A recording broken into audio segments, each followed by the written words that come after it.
Hello everyone. Welcome to my channel. Please subscribe and keep watching more details. Katie and Bill reel over Will's Luna reveal, and Thomas goes berserk over Brooke's wedding ring. At Forrester, Thomas is still confronting Brooke. He wants her out of their lives once and for all. She's not stealing his father again. Across the hall, Eric's chortling to Ridge about how happy he is for him. Ridge worries about how it will affect Taylor, Steffi and Thomas. He's worried about him.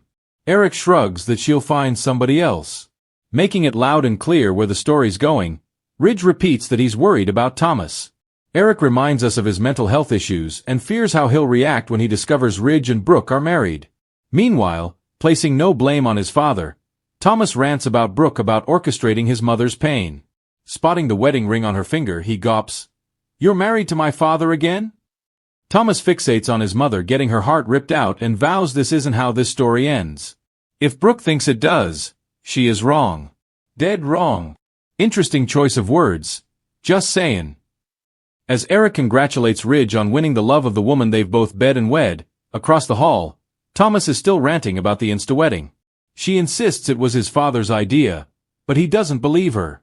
Brooke informs Thomas that for his own happiness, he has to accept her and Ridge together. At Bill's place, he and Katie can't believe that Will is trying to tell them that Luna's alive and he was just with her. Katie idiotically seeks confirmation that it's the same Luna Nozawa that shot Liam. Will nods. Her grandmotherly saved her. Eyes as wide as dinner plates, Will warns. It gets worse. It gets a lot worse. They puzzle overly helping Luna until Katie remembers that Will said there's something worse. Will sighs that it has to do with what happened after the party in that room. Katie agonizes as Bill asks to be filled in. Will gives him the rundown and then reveals the girl who crept in was her. "I slept with Luna." Katie gasps. "Oh my God." At Remy's place, Luna pleads with him to tell her that she can count on him for help. Remy tries to wrap his mind around her wanting Will Spencer, who also knows he's alive. As they dig in, she protests that she didn't mean to shoot Liam or her grandmother. She just needs to lay low for a while. Remy squirms as she asks him not to turn her away when she needs him the most. Remy wants details on how she pulled this off. He thought she was dead. Luna merely shrugs that she's a survivor. Remy's not convinced he wants to get involved with hiding her. Luna tells him that she and Will have already slept together. Remy learns that she joined a pretty buzzed Will in bed after his party. Luna, proud as a peacock, brags about how she crashed the party and raped Spencer. Remy's stunned to hear that she wore a mask, and he thought he was with his girlfriend. Luna leers that she's hoping to give him something else too. Something that will bond them for the rest of their lives. At Bill's place, he and Katie rant, rave, and call Luna names until Will interrupts to fill them in on how he located her in the apartment. When he saw the mask, he put the pieces together. He slept with Luna. In Forrester's design office, Brooke tries convincing Thomas that they're all one big happy family. Unsurprisingly, Thomas declares he won't accept this and the situation escalates as he calls her the slut from the valley. As he continues to rant, Thomas works himself up into a true rage. Ridge bursts in as Thomas grabs Brooke by the shoulders and yells in her face. Ridge pushes his son backward, and Thomas bellows at his father for doing this to their family again. "Say you're not doing it, Dad." The Forresters, Spencers, and Logans have never known peace, and this week promises to be no exception. Shocking revelations, simmering rivalries, and explosive emotions will have everyone in Los Angeles reeling. At the heart of the chaos? A son's unexpected confession, a fashion heiress caught in the middle, and a designer whose obsession may cross the line into dangerous territory. Will's bombshell drops. Katie Logan thought she had braced herself for anything when it came to her son, Will Spencer. After all, she and Bill have been through so many trials. Custody battles, rival lovers, and Bill's constant dance with danger. But nothing could have prepared her for the words that tumbled out of Will's mouth over a family dinner. "I'm seeing someone," Will admitted, shifting nervously in his chair. Katie beamed, already prepared to ask for details, until he added, "It's Luna Nozawa." Katie dropped her glass of wine. Bill's face, usually unreadable in moments of crisis, registered pure shock. Luna, sweet, beautiful, intelligent Luna, had been tied to the Forresters, especially through RJ. Her budding romance with Ridge Jr. had been one of the rare glimmers of light amidst the darkness of betrayals and backstabbing. But if Will's words were true, the triangle was far more complicated than anyone realized. Katie and Bill struggle with the truth. Katie's first reaction was disbelief. Luna was older, more sophisticated, and deeply enmeshed in Forrester creations. Will, though grown up now, was still her boy, her little miracle who had survived so much. "Will, are you joking?" Katie asked, her voice trembling. But Will held firm. "I'm not a kid anymore, Mom. Luna and we connect. She understands me." Bill clenched his jaw, a storm raging behind his piercing eyes. He loved his son fiercely and respected his independence, but the thought of Will tangling with Luna, a woman tied so closely to RJ, and by extension the Forresters, felt like a dagger. Bill had never been comfortable with how much of Katie's world still revolved around the Forresters, and now his son was stepping right into their orbit. Katie and Bill exchanged a look, silently communicating what neither dared say aloud. This wasn't just a teenage crush. This was a revelation with consequences that could ripple through their families and businesses alike. RJ confronts Luna. Word spreads quickly in Los Angeles, and RJ Forrester wasted no time confronting Luna. "Will," he demanded in the Forrester design office, his voice louder than intended. "You're telling me that while we were planning our future, you were Luna's seeing eyes him?" filled with tears.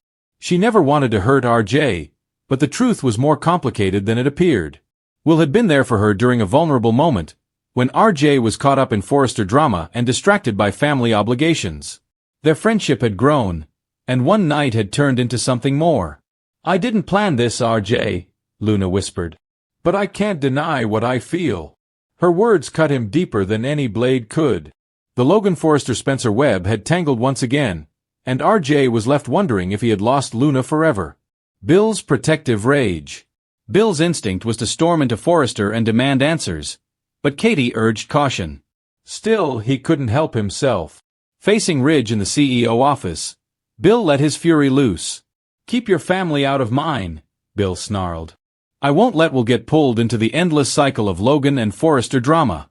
Luna may wear your name on her designs, but she doesn't belong with my son." Ridge fired back, defending Luna and pointing out that Will was old enough to make his own choices. The clash escalated until Katie stepped in, reminding both men that their sons, not their egos, were at stake. But Bill wasn't finished.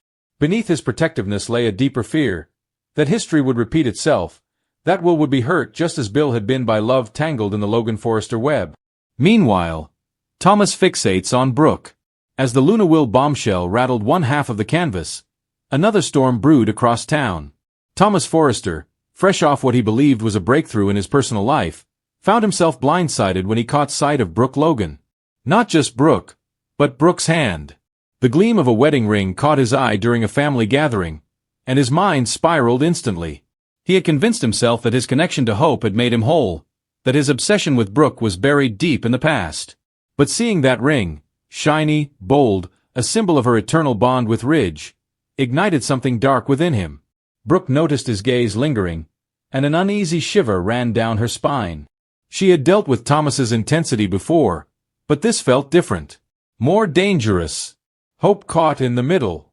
Hope Logan, unaware of Thomas's spiraling thoughts, tried to reach him in his office later that evening. "Thomas, what's wrong?" she asked softly, touching his arm. Thomas snapped out of his trance, but his eyes were wild. "It's not fair, Hope. Brooke always gets what she wants. She has Dad. She has that ring. She has everything. And you," he broke off, clenching his fists. Hope realized with dread that Thomas wasn't simply jealous of Ridge and Brooke's relationship. He was unraveling again, slipping back into the dangerous obsession that had once nearly destroyed her. A collision course. The stage is set for two explosive storylines to collide. Katie and Bill, torn between protecting Will and respecting his independence, must decide whether to support or sabotage his connection to Luna. RJ, heartbroken and betrayed, may spiral down his own dark path, setting up another generation of rivalry between the Forresters and the Spencers. Meanwhile, Thomas teeters on the edge of obsession, his fixation on Brooke's wedding ring threatening not just his sanity but the fragile stability he had built with Hope. Brooke's instincts tell her danger is looming, but will anyone believe her until it's too late? What comes next? Will and Luna. Will their bond withstand the backlash from Katie, Bill, and RJ?